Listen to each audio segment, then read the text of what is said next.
కాబట్టి యజమానుని యొక్క సంతోషంలో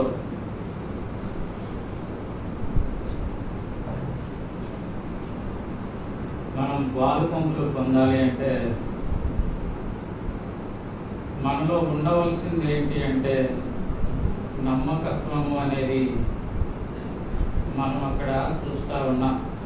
అందుకే ఈ యొక్క లూకా సువార్తలో కూడా 16వ అధ్యాయంలో 10వ వచనంలో అంటాడు, కొంచెంలో నమ్మకముగా ఉన్నవాడు ఎక్కువలోనూ నమ్మకముగా ఉండును, కొంచెంలో అన్యాయముగా ఉండువాడు ఎక్కువలోనూ అన్యాయముగా ఉండును అంటాడు. తర్వాత 11వ వచనంలో, కాబట్టి మీరు అన్యాయపు సిరి విషయంలో నమ్మకముగా ఉండనియక సత్యమైన ధనము విషయంలో ఎవరు మీ వశము చేయరు. మీరు పరుల సొమ్ము విషయంలో నమ్మకముగా ఉండనియక మీ సొంతమైనది మీకు. కాబట్టి మన జీవితాల్లో మనం నమ్మకంగా ఉండటం ద్వారా మాత్రమే మనము యజమానుని యొక్క సంతోషంలో మనం పాల్పొందుతాం. కాబట్టి కొంచెంలో మనం నమ్మకంగా ఉంటే అనేకమైన వాటి మీద మనం దేవుడు మనల్ని హెచ్చించేవాడిగా మనం చూస్తాం. ఒకవేళ నమ్మకంగా లేకపోయినా, అపనమ్మకస్తంగా ఉన్నా, ఉన్న వాటిని కూడా కోల్పోయేటటువంటి దుస్థితి మనకి ఎదురవచ్చు. కనుక ప్రియమైన సహోదరుడా, ప్రియమైన సహోదరి, ప్రభు ఈనాడు నీతో నాతో మనతో మాట్లాడుతూ ఉన్నది ఏంటంటే నమ్మకమైనటువంటి వ్యక్తులంగా మనం ఉండాలనేది దేవుడు ఆశిస్తా ఉన్నట్లుగా చూస్తాను. కాబట్టి ఎలా నమ్మకంగా ఉండగలము అంటే మనం మొదటిగా మనం చూస్తూ వచ్చాం ఏంటి అంటే సామెతల గ్రంథం 11వ అధ్యాయంలో 13వ వచనంలో మనం చూస్తూ వచ్చాం. నమ్మకంగా ఉండటానికి మొదటిగా మన స్వభావము నమ్మకమైనదిగా ఉండాలి అనేది మనం చూస్తాం. దానికి ముందుగా ఒక మాట వ్రాస్తా ఉన్నాడు, నమ్మకంగా ఉండకుండా పైన ఏమంటా ఉన్నాడు, కొండెగాడు తిరుగులాడు వాడు పరుల గుట్టు. కాబట్టి అనేక పర్యాయాలు మన యాత్రా జీవితంలో మనం ఆ రీతిగా ఉంటా ఉన్నాం, కొండెగాళ్ళముగా పరుల గుట్టు బయట పెట్టేటటువంటి వారంగా మనం ఉంటా ఉన్న కారణం చేత మనం నమ్మకమైన వారంగా మనం ఉండలేకపోతా ఉన్నాం. మనం నమ్మకమైన స్వభావాన్ని కలిగిన వారంగా మన జీవితాల్లో ఉండలేకపోతా ఉన్నాం. ఉదాహరణకి మనం కనుక చూస్తే మనం డాక్టర్ దగ్గరికి వెళ్తాం. డాక్టర్ దగ్గరికి వెళ్ళిన తర్వాత మనకున్నటువంటి ఏ జబ్బైనా, ఎలాంటి జబ్బైనా కానీ మనం డాక్టర్తో చెప్పుకుంటాం. ఏంటి అంటే నమ్మకం మన విషయము కానీ ఇంకొకరికి వేరే వారికి చెప్పడం అనేటటువంటి నమ్మకం. మనది విని మనకే ట్రీట్మెంట్ చేస్తాడు, మనకే తగిన మందు ఇస్తాడు. దాని నుంచి మనం బాగుపడేదానికంటే మనకి తగిన మందు ఇస్తాడు అనేటటువంటి నమ్మకం. ఆ రీతిగా మన జీవితంలో కూడా ఎవరైనా సరే మన జీవితంలో మనకేదైనా చెప్పినా, మనకేదైనా తెలిసినా మనము తిరుగులాడే వారంగా కాకుండా, ఇతరుల గుట్టు బయట పెట్టే వారంగా కాకుండా మనం ఎలా ఉండాలి అంటే నమ్మకమైన వారంగా. ఒకవేళ ఇతరుల గుట్టు మనం బయట పెట్టేవారం అయితే మనం మన నమ్మకత్వాన్ని కోల్పోతాం. రెండవ పర్యాయం వారు వచ్చి మన విషయమై, వారి విషయమై మనతో చెప్పుకోలేరు, వారు మన ద్వారా వారు ఓదార్పు పొందలేరు అనేది మనం అక్కడ చూస్తాం. మనం అనేక పర్యాయాలు దైవ సేవకుల దగ్గరికి కూడా అందుకే వెళ్తాం.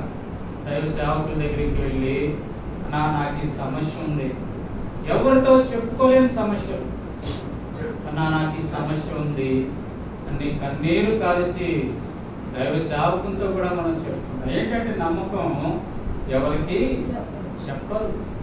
చెప్పకుండా వాళ్ళు ఏం చేస్తారంటే దేవుడి సన్నిధిలో మన కొరకై వాళ్ళు ఏం చేస్తారు? ప్రార్థన చేస్తారు, మొదలుపెడతారు, గోజాడతారు, కన్నీరు కార్చేవారుగా వర్ణించు. ఆ కారణం చేత మనం ఇక్కడ గమనిస్తా ఉన్నది ఏంటంటే నమ్మకమైనటువంటి స్థితి. ఆ రీతిగా నీవు నేను ఉండాలనేది దేవుని యొక్క ఆశగా మనం గమనిస్తా ఉన్నాం. కొండగాడుగా మనం ఉండకూడదు అనేది ప్రభు ఆశ. అయితే కొండగాడు ఏం చేస్తాడు అంటే ఒక 2-3 విషయాలు మనం చూద్దాం. లేవి కాండము 19వ అధ్యాయము 16వ వచనం. లేవి కాండము 19వ అధ్యాయము 16వ వచనం గనక మనం గమనిస్తే నీ ప్రజలలో కొండెములాడుచు ఇంటింటికి. కాబట్టి వాడు చేసే పని ఏంటిదంటే, కొండెగాడు చేసే పని ఏంటంటే ఇంటింటికి తిరిగి ఏం చేస్తాడు? వాడట్లా, ఆమె అట్లా, ఈమె అట్లా కదా, ఏవేవో కల్పించి, రకరకాలవన్నీ కల్పించి వర్క్ చేస్తాడు. కాబట్టి మనలో అలాంటి స్వభావం ఉండకూడదు అనేది దేవుని ఆశ. కొండగాళ్ళముగా అంటే ఇతరుల యొక్క విషయాలు బహిర్గత పరిచే వారంగా మనం ఉండకూడదు అనేది దేవుని యొక్క ఆశగా మనం చూస్తాం.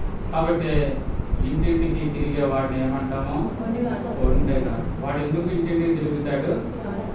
ఇతరుల గురించి చెడుగా చెప్పేదానికి. అదే మంచి చెప్పమనండి, మంచి చెప్పడానికి ఏదో ఒకరికి చెప్పేటప్పుడు ఇక్కడ కలిపొచ్చేస్తుంది, కలిపొచ్చి కూర్చుంది. అదే ఇతరుల గురించిన దుష్ప్రచారం చేయాలి అంటే మాత్రం ఏం చేస్తారు?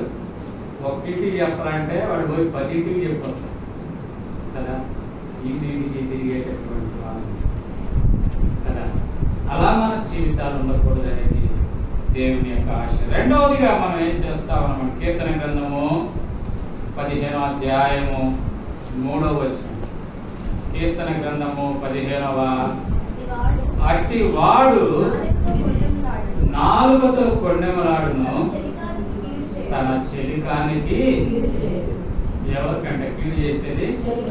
చెలికాడు అంటే స్నేహితుడు కదా.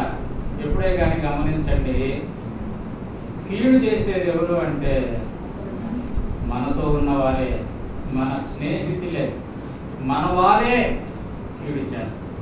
అదే బయట వారైతే చేయలేదు, ఎందుకంటే వారికి మన విషయాలు తెలియవు. అదే మన చెలికాను, మన స్నేహితుడు కనుక్కోండి, మనం అన్ని విషయాలు చెప్తాం కదా. కాబట్టి వాడికి తెలిస్తే వాడు ఏం చేస్తాడు? వాటిని బట్టి కీడు చేసి దాని ద్వారా ఏదో లాభం పొందాలని ప్రయత్నం చేస్తాడు. కాబట్టి దేవుడు అలాంటి వాటిని అసహించుకుంటాడు అనేది మనం గమనిస్తాం. అట్లాంటి వారు నమ్మకంగా ఉండలేరు అనేది, నమ్మకమైన స్వభావాన్ని కనబరచలేరు అనేది మనం చూస్తాం. మూడవదిగా కనుక కొండగాడు చేసే పని ఏంటంటే 140వ కీర్తన 11వ వచనం. 140వ కీర్తన.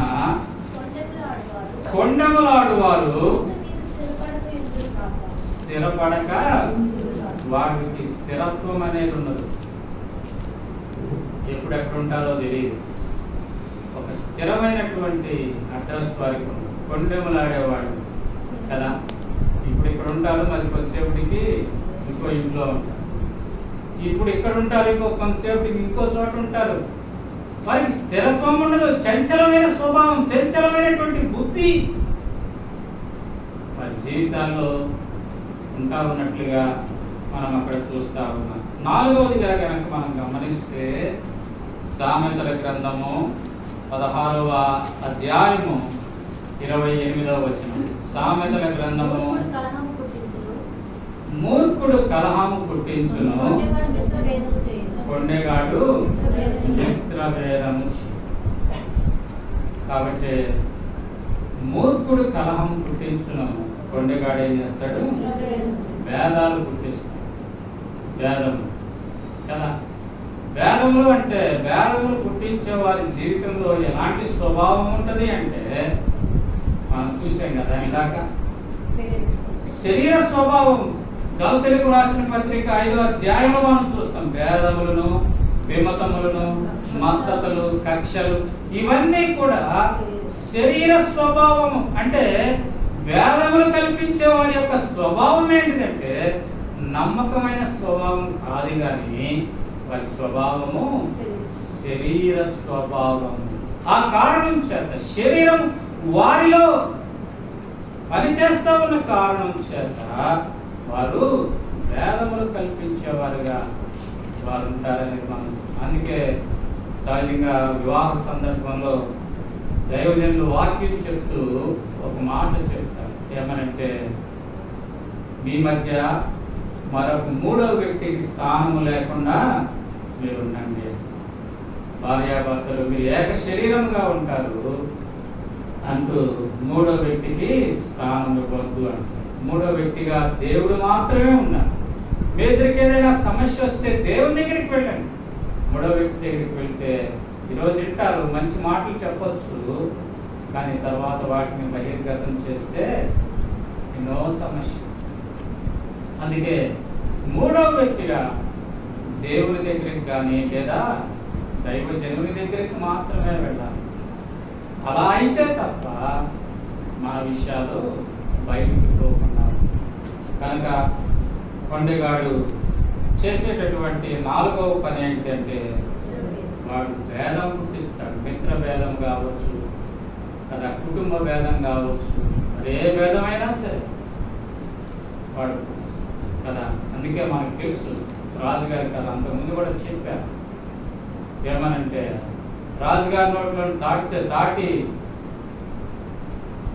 తాటి పొలుకుబడింది అంటే చివరికి ఏమైంది, రాజుగారి నోట్లో తాటి చెట్లే పడుతున్నాయి అన్నారు. అలా అలా చెప్తా ఉంటారు. కాబట్టి అలాంటి వాటికి మనం చెవి ఒక్కకూడదు. అలాంటి వారిని దూరంగా ఉంచాలి. అలాంటి వారికి చెవి ఒక్కితే మన జీవితాలు పాడవుతాయి, మన సంఘాలు పాడవుతాయి, మన కుటుంబాలు పాడవుతాయి. కాబట్టి కొండగాళ్ళు వారి బ్రతుకంతే, వారి బ్రతుకు మారదు, వారి శరీరమే వారి బ్రతుకు. కనుక అలాంటి వారికి మన జీవితాల్లో త్రావు ఇవ్వకూడదు అనేది మనం చూస్తాము.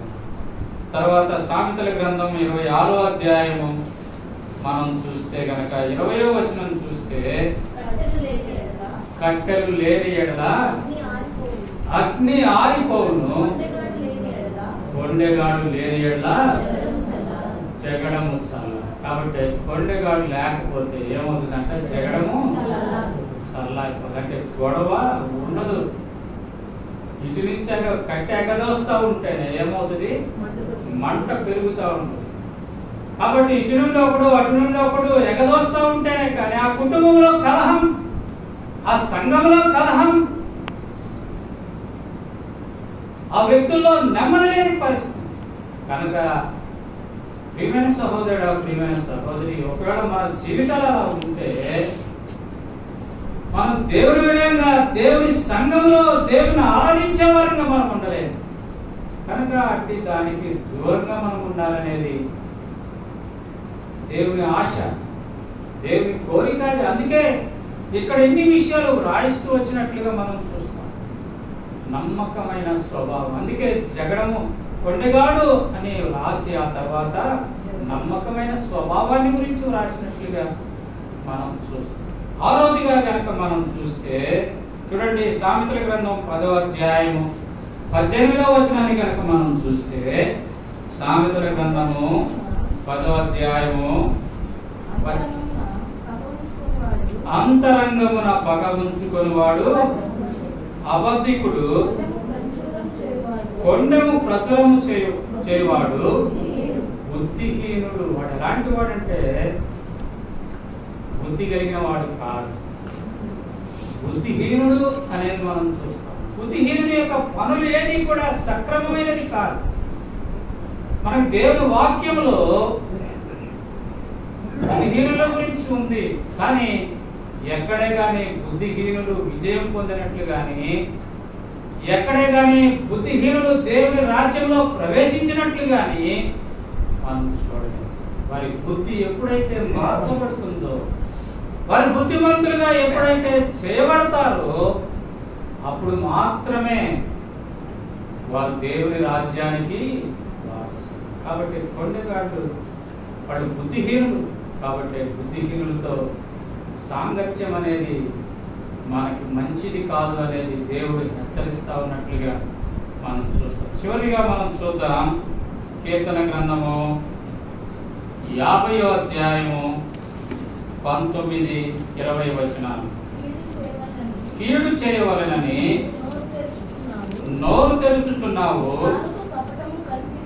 నీ నాలుక కపటము కల్పించుచున్నది.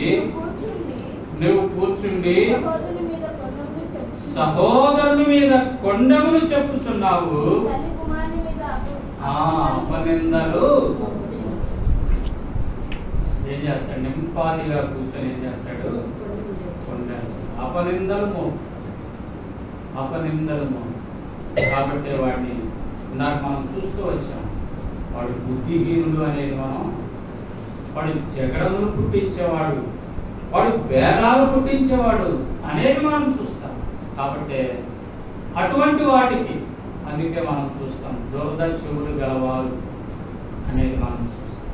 కాబట్టి అటువంటి వాటికి మనం దూరంగా ఉండటం ద్వారా, బుద్ధి కలిగినటువంటి జీవితం కలిగి ఉండటం ద్వారా, ఆత్మ సంబంధమైన ఆత్మానుసారమైన స్వభావం కలిగి ఉండటం ద్వారా, నూతనమైన స్వభావం కలిగి ఉండటం ద్వారా మనము ఇట్టి స్థితి నుండి మనము బయటికి రాగలం. ఎలా నూతన స్వభావం పొందగలమంటే మనం ఇందాక చూస్తూ వచ్చాం తీరు పత్రికలో పునర్జన్మ సంబంధమైన స్నానము ద్వారా నూతన స్వభావం పొంది పరిశుద్ధపరచబడి మనము రక్షించబడతామనేది మనం అలా రక్షించబడటం ద్వారా మాత్రమే మనము నమ్మకమైన స్వభావాన్ని కలిగిన వారంగా. కాబట్టి ప్రియమైన సహోదరుడా, ప్రియమైన సహోదరి, ఒకవేళ దేవుని వాక్యాన్ని చదువుతూ దేవుని ఇంటికి వస్తూ కూడా, ప్రభువులో పాల్పొంగులు పొందుతూ కూడా, ప్రభుని ఆరాధిస్తూ కూడా ఇంకా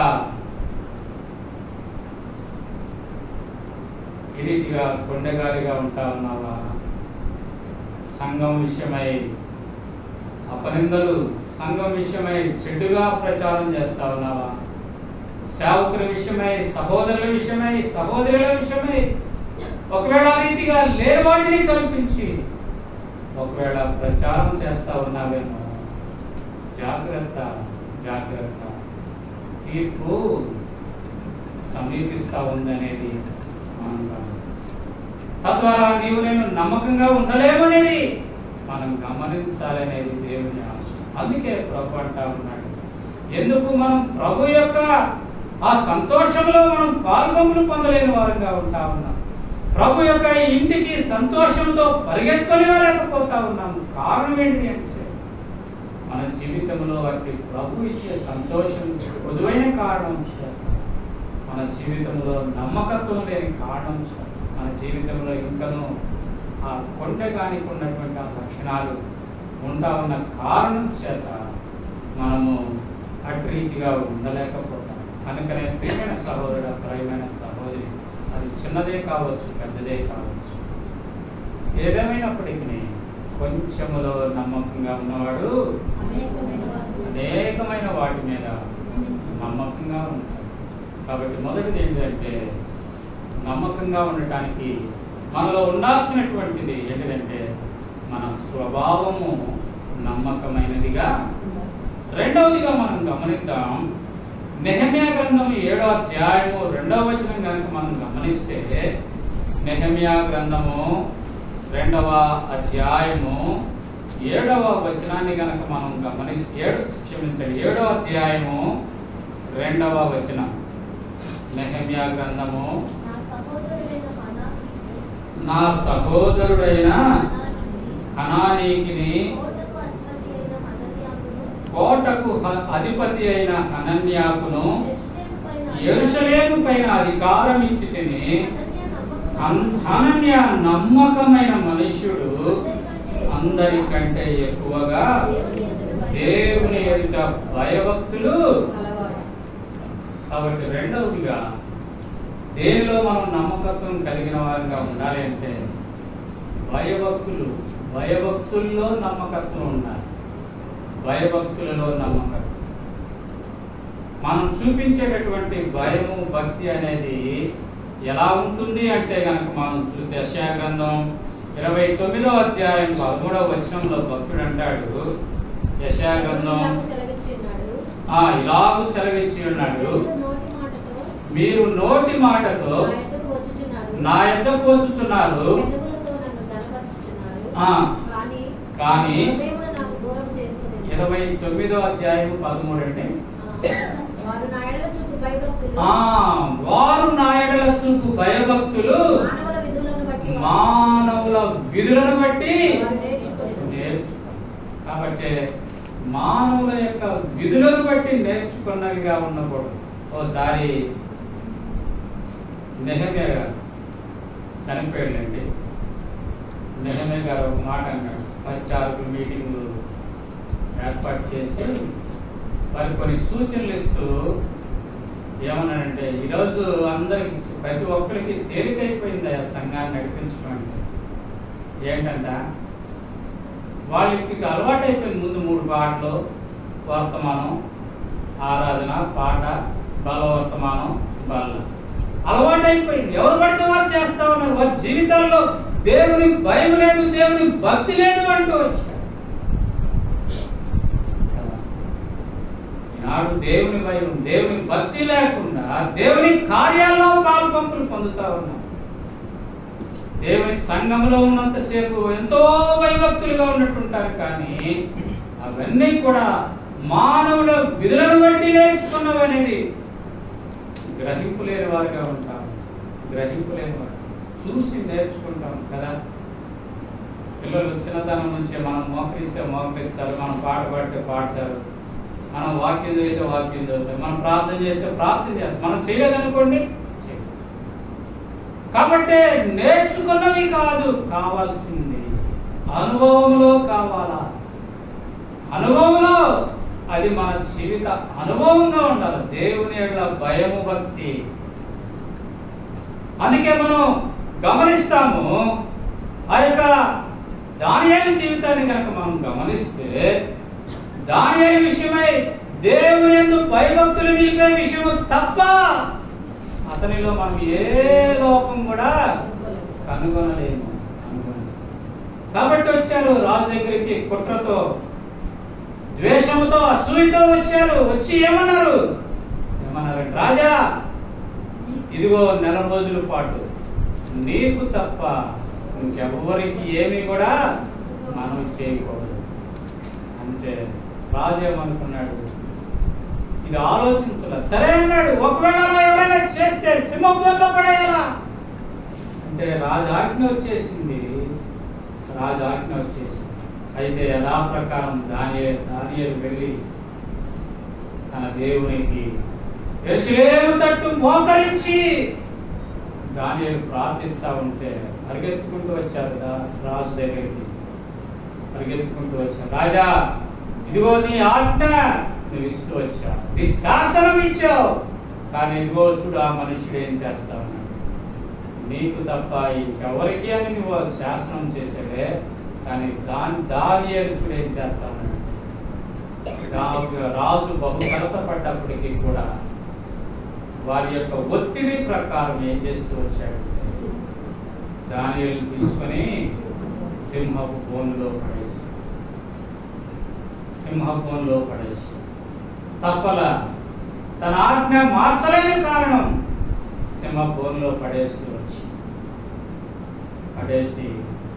ఆ రాత్రి అంతా నిద్రపోలేదు. రాజు నిద్రపోక తెల్లారకు ముందే పరిగెత్తుకుంటూ వెళ్ళాడు. సింహభూమిలో తిరిగి, దానియేలు, జీవం కలిగినటువంటి నీ దేవుడు నిన్ను రక్షించిన. దానియేలు అన్న మాట ఎంత చక్కని మాట అన్నాడండి. చూడండి ఒక మాట, అందుకు దానియేలు, రాజు చిరకాలము జీవించును గాక, నేను నా దేవుని దృష్టికి నిర్దోషిగా కనబడితిని కనుక ఆయన తన దూత నంపించి ఏ హాని చేయకుండా నోళ్ళు మోయించెను. రాజా నీ దృష్టికి నేరము చేసిన వాడను కాను కదా. ఎంత చక్కని మాట, ఎంత చక్కని మాట, ఎంత చక్కని. కనుకనే ప్రియమైన సహోదరుడు, ప్రియమైన సహోదరుడు, అనేకులు నటిస్తా ఉన్నారు కానీ దానియేలు వలె లేదా షడ్రకు మెషకు అబేద్నెగోల వలె రాజా మా దేవుడు రక్షించ సమర్థుడు. ఒకవేళ రక్షించకపోయినా మేము మాత్రం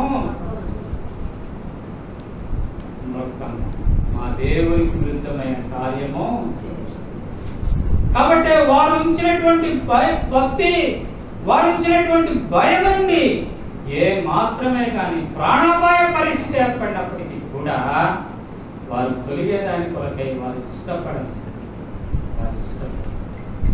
ఈనాడు మన జీవితాల్లో మనం ఎలా ఉంటా ఉన్నాం? మనం చూపించేటటువంటి భయం బట్టి, మానవులు కల్పించినటువంటి విధులను బట్టి నేర్చుకున్నదా, లేదా మన నటనను బట్టి మనము చూపించేటటువంటిదా కదా?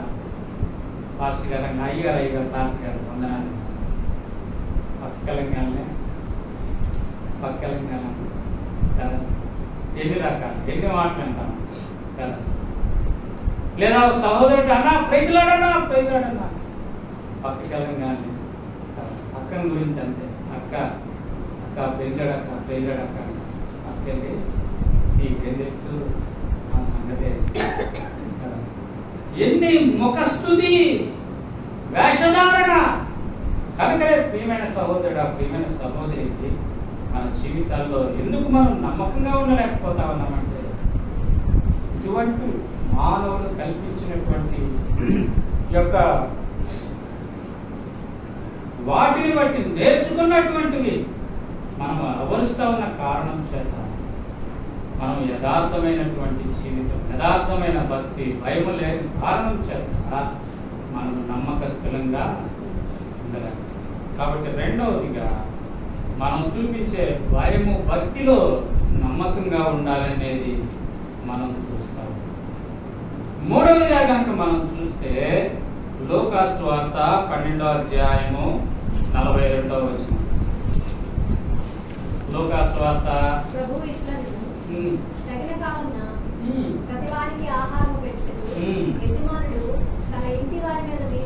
తన ఇంటి వారి మీద నియమించినటువంటి నమ్మకమైన బుద్ధిగా గృహ నిర్వాహకుడు.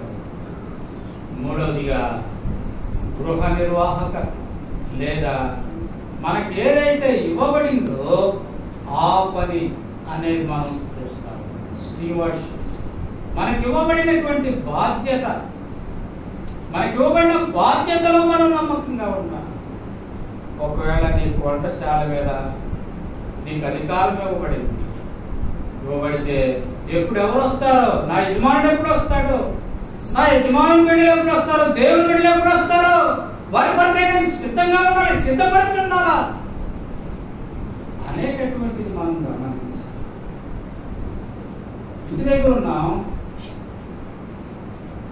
యజమానుడు పనికి వెళ్ళాడు, ఉద్యోగానికి వెళ్ళాడు, యజమానుడు వస్తాడు.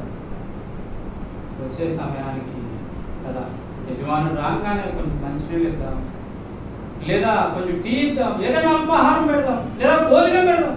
అలా సిద్ధపాటు కలిగి ఉంటే సమస్యలు అనేవే ఉన్నాయి. కాబట్టి నమ్మకంగా ఉండాలి. మనకి ఇవ్వబడిన పనిలో అది ఏ పనైనా కావచ్చు, ఇంటి పనే కావచ్చు, వంట పనే కావచ్చు, అందరం పనే కావచ్చు. నువ్వు ఏ పని చేసినా కానీ నమ్మకంగా చేసినప్పుడే దేవుడు నిన్ను బడా నమ్మకమైన మంచి దాసు. అందుకే అతనికి ఇచ్చినటువంటి 5 తలాంతులు నమ్మకంగా చేసి మరి 5 సంపాదించాడు. 2 తలాంతులు నమ్మకంగా చేసి మరి 2 సంపాదించాడు. కానీ ఒకటి ఇచ్చిన వాడు మాత్రమే దాన్ని సద్వినియోగం చేసుకోకుండా ఉన్నది కూడా పోగొట్టుకొని చెడ్డదాసుడు అని పిలిపించుకొని ఏడుపు పండు కొరికే చోటకి విసిరివేయబడ్డాడు, శిక్షకు పాత్రుడు. కాబట్టి మూడవదిగా మనకి ఏ పని అయితే ఇవ్వబడుతూ వచ్చిందో ఆ పనిలో నీవు నేను నమ్మకంగా ఉండాలనేది, తద్వారా మాత్రమే మనం నమ్మకస్తులంగా ఉండగలమనేది మనం చూస్తాం. తర్వాత మనం గమనిద్దాం, కొలస్సీలకు రాసినటువంటి పత్రిక 1వ అధ్యాయం 8వ వచనం. కొలస్సీలకు రాసిన పత్రిక 1వ అధ్యాయము 8వ వచనం. అతడు మన విషయములో నమ్మకమైన క్రీస్తు పరిచారకుడు. అతడు మీ ప్రేమను మాకు, కాబట్టి అతడు నమ్మకమైన క్రీస్తు. కాబట్టి పరిచర్య, పని వేరు, పరిచర్య వేరు. పని రకరకాలుగా ఉంటుంది, పరిచర్య కూడా రకరకాలుగా ఉంటుంది. అయితే పరిచర్య అనేది దేవుని పరిచర్య.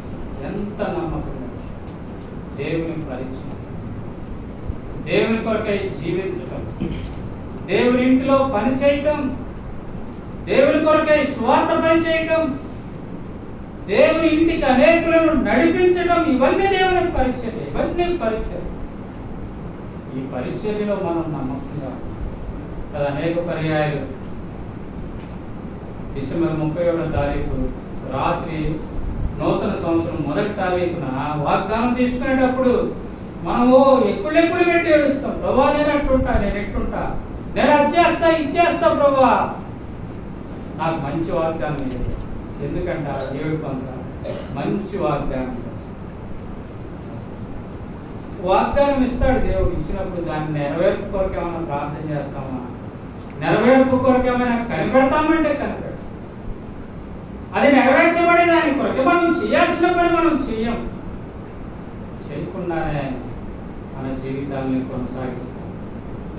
ఆ కారణం చేత మనం నమ్మకమైన పరిచారకులంగా ఉండలేకపోతాం.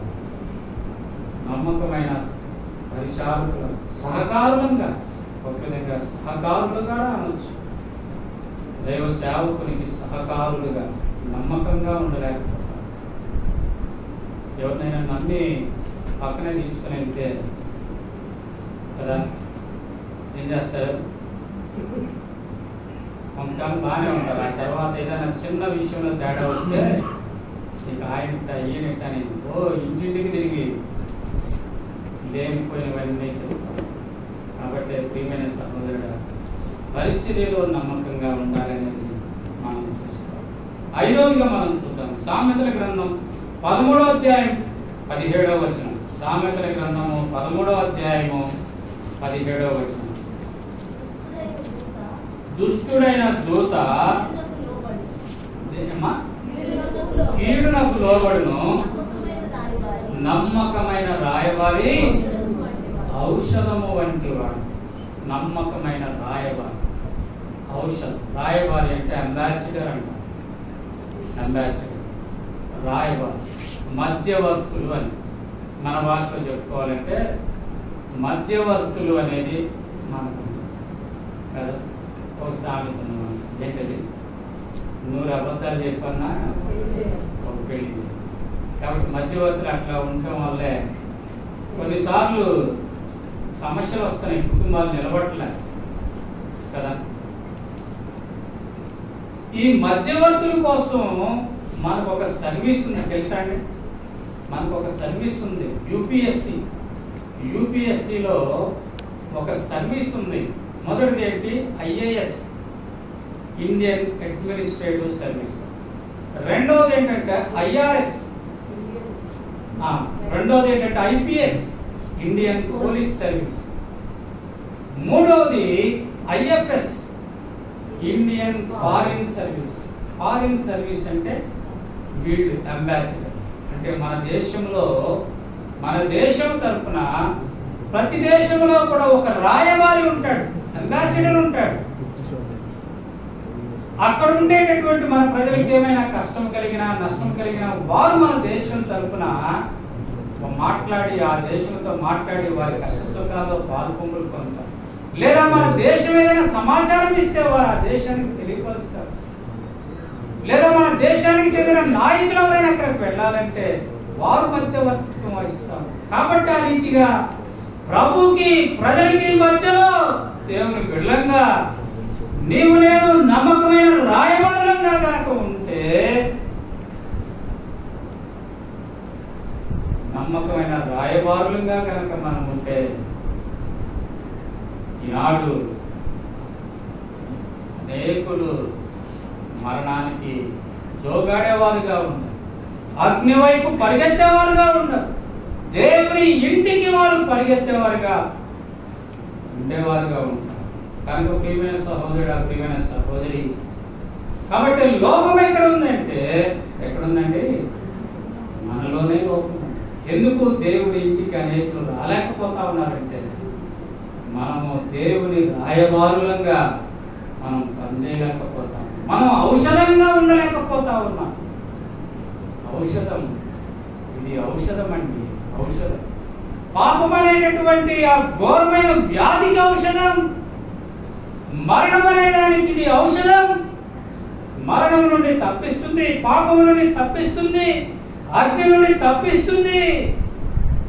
ఆ విషయం మనం ఇంటి దగ్గర ముచ్చట్లు చెప్పుకునేటప్పుడు ఆ ముచ్చట్లతో కలిపి 4 మాటలు దేవుని మాటలు చెప్తే వాళ్ళు కూడా దేవుడి కార్యం చేస్తారు.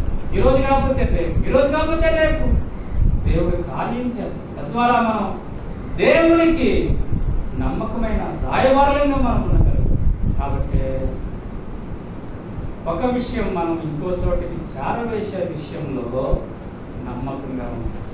అందుకే ప్రభు దీనిలో చివరిలో ఏం రాస్తాడు అంటే, ఈ వాక్యం, ఈ ప్రవచన వాక్యములో దేనినైనా కలపకూడదు, దేనినైనా తీసివేయకూడదు కదా. కాబట్టి ఉన్నది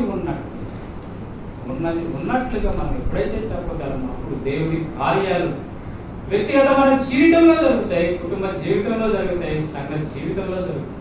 తద్వారా అభివృద్ధి అనేది మనకు. కాబట్టి నమ్మకమైన రాయబారులంగా మనం ఉండాలనేది ప్రభు ఆశపడతా ఉన్నట్లుగా మనం చూస్తాం. కాబట్టి మనము దేవునికి ప్రజలకి మధ్యవర్తిత్వం వహించే విషయంలో ఎలా ఉండాలంట? నమ్మకంగా మనం. ఆ తర్వాత మనం చూద్దాం, ఆరోగ్యంగా మనం చూద్దాం. యెషయా గ్రంథం 8వ అధ్యాయము 2వ వచనం. యెషయా గ్రంథము 8వ అధ్యాయము 2వ వచనంలో మనం చూస్తాము, నా నిమిత్తము నమ్మకమైన సాక్ష్యం పలుకుటకు యాజకుడైన ఉరియాను యెబెరెక్యాయు కుమారుడైన జకర్యాను సాక్షులుగా పెట్టేదని నాతో. కాబట్టి ఆరోగ్యంగా ఏంటి? సాక్ష్యము నమ్మకమైంది, మన సాక్ష్యము నమ్మకం. అంతేగాని వాడిని ఏదో దెబ్బ కొట్టాలని లేని వాటిని కల్పించి అబద్ధ సాక్ష్యం చెప్పకూడదు, లేని సాక్ష్యం చెప్పకూడదు అనేది మనం గమనిస్తాం. అనేక పర్యాయాలు మనం అట్టి నమ్మకమైన సాక్ష్యంగా ఉండలేకపోతాం. దేవుని కొరకైన సాక్ష్యాన్ని కూడా మనం కనపరచలేని వారంగా ఉంటాం. అనేక పర్యాయాలు మనం దేవుని బిడ్డలంగా ఉండలేకపోతా ఉన్నాం, దేవుని మన జీవితాల ద్వారా కనపరచలేకపోతా ఉన్నాం. తద్వారా మనం నమ్మకమైన సాక్షులంగా లోకానికి కనబడటం లేదు. ఆ కారణం చేతనే క్రీస్తు సాక్ష్యము వెదజల్లబడటం లేదు, క్రీస్తు సాక్ష్యము వ్యాపించటం లేదు. కనుక ప్రియమైన సహోదరుడా, ప్రియమైన సహోదరి, నాడు చాలకరం ఏంటంటే ఫ్యాషన్ ఎక్కువైపోయింది. వాక్యం, దేవుని వాక్యాన్ని చేత పట్టుకొని రావాలంటే ఫ్యాషన్ అయింది.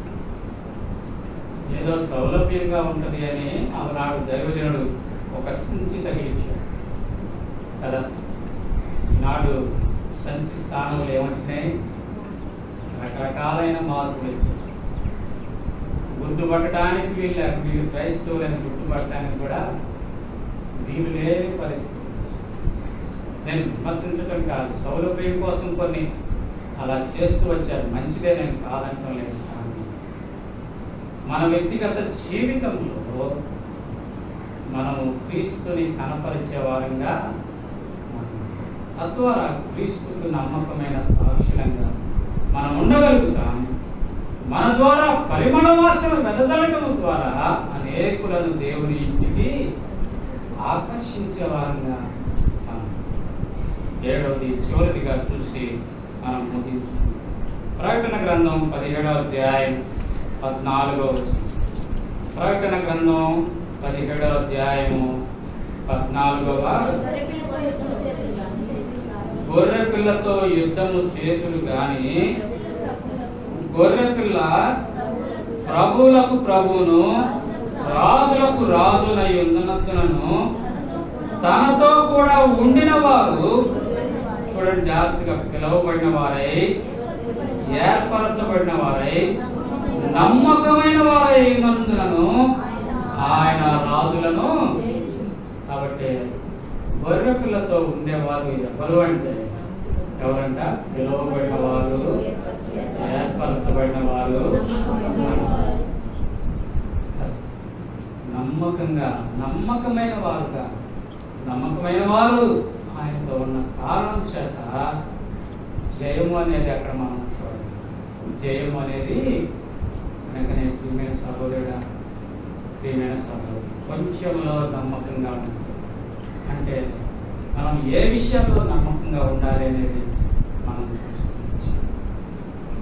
మనం రాయబారి చేసే మధ్యవర్తిత్వంలో నమ్మకంగా ఉండాలి. మన స్వభావం నమ్మకమైనదిగా ఉండాలి.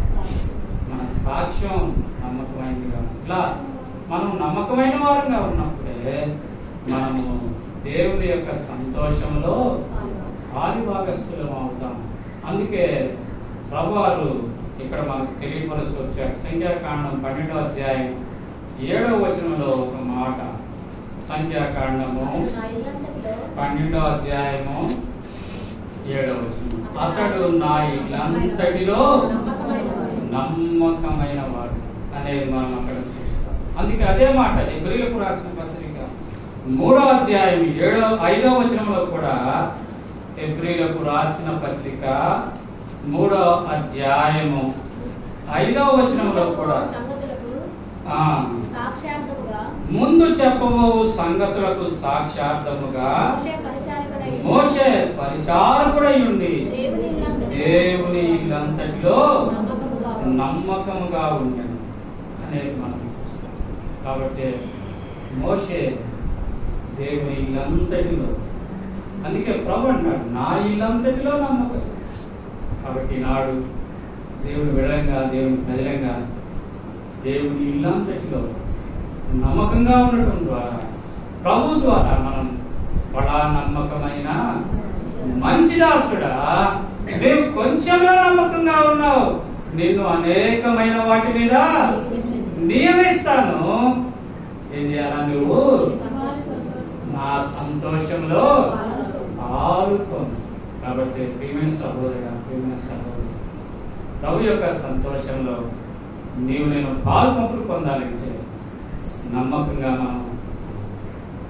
నమ్మకమైన వారంగా మనం ఉండాలంటే ఈ 7 అంతల అనుభవం కలిగిన వారంగా మనం ఉండాలనేది దేవుని యొక్క ఆశ. ఈ 7 అంతల అనుభవంలో